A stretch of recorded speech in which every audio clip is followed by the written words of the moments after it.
Hi everybody, I'm Tim Waggoner. I'm going to read two flash fiction pieces for you. Both of them just happen to be in second person, which is a technique I often use, especially with flash fiction. So the first one appeared in Weird Tales and it's called Feathers. I know it sounds ridiculous, but my girlfriend has a pet cockatoo named Ollie, and we're going to get married in a couple of months, so you want to agree with the man sitting on your couch. His phobia is ridiculous. A waste of your time and expertise. You didn't get your doctorate in psychology to listen to some idiot tell you that he's afraid of feathers. Go on. You listen as the man relates the history of his phobia. He's been afraid of feathers since childhood. The mere sight of a feather would cause him to burst into tears and to go running into his parents' arms. Later, when he was in first grade, his older sister made him watch Hitchcock's The Birds on TV with her.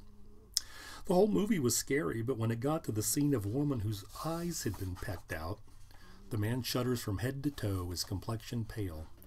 You hope he doesn't throw up. You just had new carpet installed. It made my fear even worse, the man finishes. You know you're supposed to be supportive, encouraging, but you can't bring yourself to do it.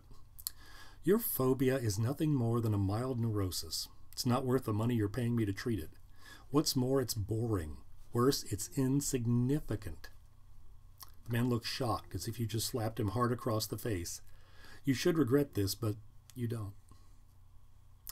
After the man leaves, and never to return, you're certain, you have an hour free, so you decide to go get some coffee. It's a relief to be away from your office, away from the mundane problems your clients bring to you. Feelings of inadequacy, of not being loved, of not being good enough, all of them so utterly banal. After you get your coffee, a grande half-calf latte, it starts to drizzle. It's not coming down too heavily, so you decide to walk for a bit, sip your drink, and try not to think about how much you hate your job. You start to gag. There's something in your coffee, wet and thick. You open your mouth, reach up, and remove a sodden feather, large and black like a crow's. What the hell? The latte slips from your fingers, and when it bursts on the ground, instead of liquid, a mass of wet feathers is ejected.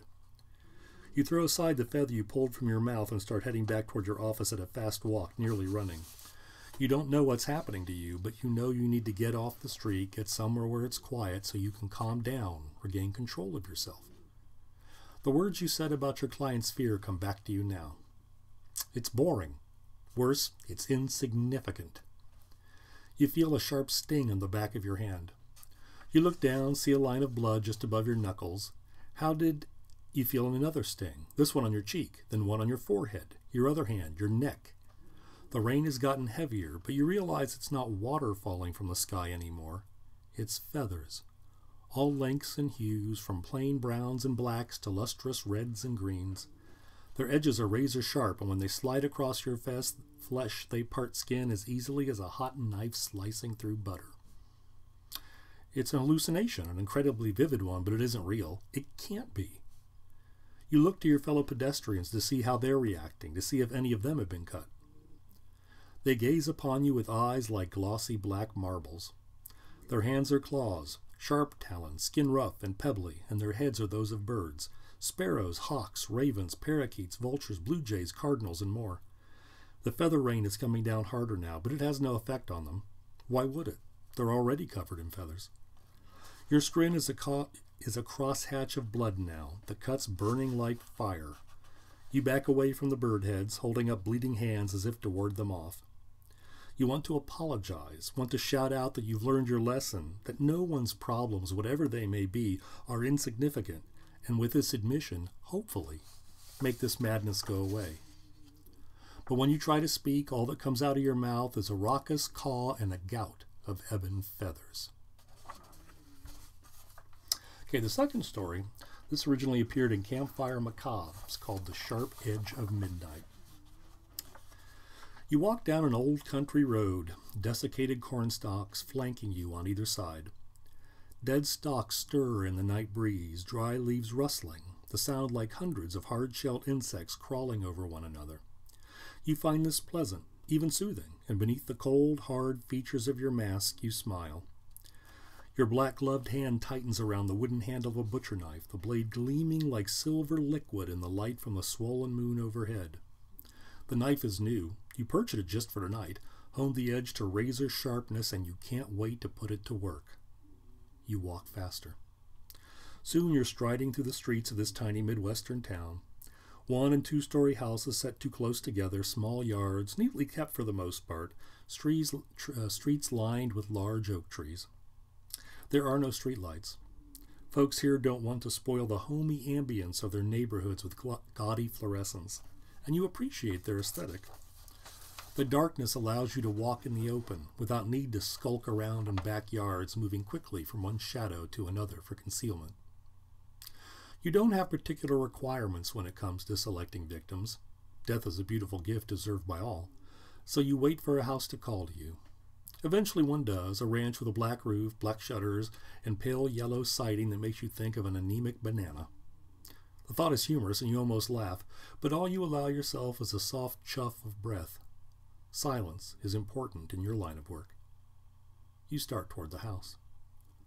The porch light is on, but its illumination isn't very strong. Even so, as you walk across the lawn, you're careful to remain outside the circle of dim light. People may go to bed early in towns like this, but that doesn't mean everyone's asleep. You move around to the side of the house and begin testing windows to see if any are unlocked or open. It's a cool night, so it's not out of the realm of possibility that someone... You find the second window on this side of the house is open several inches, and you smile. You're still gripping the knife, so you use your free hand to slowly, quietly ease the window open the rest of the way. There's a screen, and behind that curtains, but you see no light shining through the small gap between them, only darkness. Good.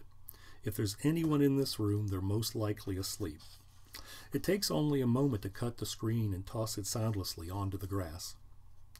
You look at the now unprotected window and a shiver of excitement ripples through you. Showtime. Heart thudding with anticipation, you climb inside. 10 minutes later, you're standing outside the window once again, disappointed. The house turned out to be empty. No family, no dogs or cats, not even a goddamn goldfish in a bowl. That someone lives here is evident. The house is completely furnished and decorated, and there are signs of life throughout the place. Food in the refrigerator, toiletries in the bathroom, clothes in closets, 2 cars in the garage, but no people. Has the family gone on a trip, a vacation, or maybe to attend an out-of-town function such as a wedding or funeral? And wouldn't the latter be ironic? Hardly the most auspicious of beginning. Still, onward and upward, you decide to try the house next door, and the next, and the next, and the one after that. All of them are deserted. You walk into the street, unbaptized blade held at your side. You're demoralized. You've been cheated of your prey, your purpose denied, and you don't know why. You hear the sound of shoes on concrete coming from off to your left then, and every nerve in your body blazes with fire. Finally! You turn toward the sound, raise your knife, start walking. At first, all you see is a shadowy silhouette, but when you get closer, the sour moonlight reveals the figure's features and you stop. Dark clothes, mask, a machete in hand instead of a knife, but still a blade. You don't know this person, but you recognize him, or her, nevertheless. It's one of your tribe. The machete, you note, is as gleamingly spotless as your knife. The other sees you and starts toward you, machete lowered. You hesitate a moment before lowering your own weapon. You see movement in your peripheral vision. Turn your head right, then left. Other masked figures carrying sharp objects detach themselves from the darkness and head toward you. None of their gaits exude determined menace. Nothing about their body language says hunter. They walk with slow, shuffling strides, masked heads bowed as if in defeat. 12, 2 more. None of their weapons have tasted blood this night, their great dark gift ungiven. The others come from all directions to fill the street, and when they stop, they look at each other. Slowly, one by one, they shake their heads. The message is clear. The others have all come to this place for the same reason as you, only to discover the same thing. The town is completely deserted. Aside from yourselves, of course. You don't see who's the first, but one of your fellow masked killers rams his weapon into another, determined to kill someone tonight. Others follow suit, and within seconds the air is filled with roars of rage and shrieks of pain. A crimson curtain of bloodlust descends over your vision. You take a step forward, your hand tightening on the knife, but then as quickly as it came, the need to kill departs, leaving you as empty and hollowed out as any man, woman, or child you've eviscerated. You gaze upon the carnage taking place around you. You want to shout at the others, tell them they're being fools. Without victims, there can be no monsters. Without the innocent, there can be no evil. Without prey, hunters are nothing more than idiots in costumes, clowns without an audience. Maybe, you think, even with victims, that's all any of us ever were. One of the others comes for you then, a broad-shouldered brute wearing overalls and wielding an axe. His mask is a white sack with cut slits for eye holes, and he's spray-painted a crimson upside-down cross on the face. Nice touch, you think, and then you realize that you've become a victim. And you grin, although no one can see it. As the cross man comes at you, you raise your knife, and before his axe blade can thunk into your flesh, you draw the blade across your throat with a single savage swipe. And as your blood sprays the air, the last thing you hear is an unseen audience roaring with laughter. Thank you very much.